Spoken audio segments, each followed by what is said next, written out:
થવા તૈયાર નથી। રાજ્યમાં ઠેર ઠેર ક્ષત્રિય સમાજનો સંમેલનો યોજીને રૂપાલા મામલે વિરોધ કરવામાં આવી રહ્યો છે। ત્યારે ગાંધીનગરના પેથાપુર ખાતે ક્ષત્રિયોનું સંમેલન યોજાયું હતું, જેમાં મોટી સંખ્યામાં પેથાપુર તેમજ આસપાસના ગામના રાજપૂત સમાજના આગેવાનો ઉપસ્થિત રહ્યા હતા। આ સંમેલનમાં સંકલન સમિતિના મહિલા પ્રમુખ તૃપ્તિબા રાવલે પણ ઉપસ્થિત રહ્યા હતા। સંમેલનમાં ભાજપ વિરુદ્ધ મતદાન કરવાની પ્રતિજ્ઞા લેવામાં આવી હતી।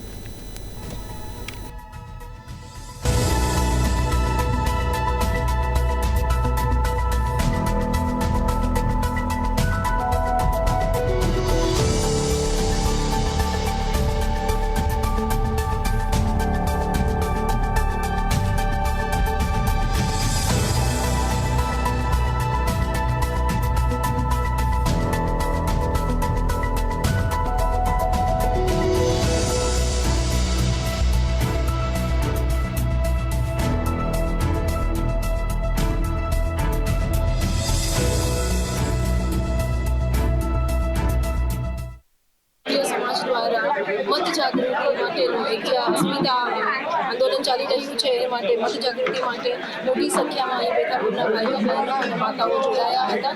આ જ્યારે આપણી અસ્મિતાની લડાઈ હોય, આપણા ઉજળા ઇતિહાસ ઉપર ક્ષત્રિય સમાજના લાંછન લગાડવાનું કૃત્ય જ્યારે કોઈ પાર્ટીના નેતા કરતા હોય અને એ જ્યારે જનપ્રતિનિધિત્વ બનવા જઈ રહ્યા હોય, ત્યારે રાજપૂત સમાજની દરેક માતા બહેના ભાઈઓ દરેકની ફરજ છે કે આ વ્યક્તિના વિરોધમાં વિરોધ પક્ષમાં મતદાન થાય। અને જ્યારે એક પાર્ટી એક વ્યક્તિનું ટિકિટ રદ નથી કરતી, ત્યારે રાજપૂત સમાજ ક્ષત્રિય સમાજનો રોષ એક આખી પાર્ટી તરફ હોય, ત્યારે 26 બેઠક ઉપર વિરોધ પક્ષમાં નિર્ણાયક મતદાન થાય। એ માટે મત જાગૃતિનો અભાવ।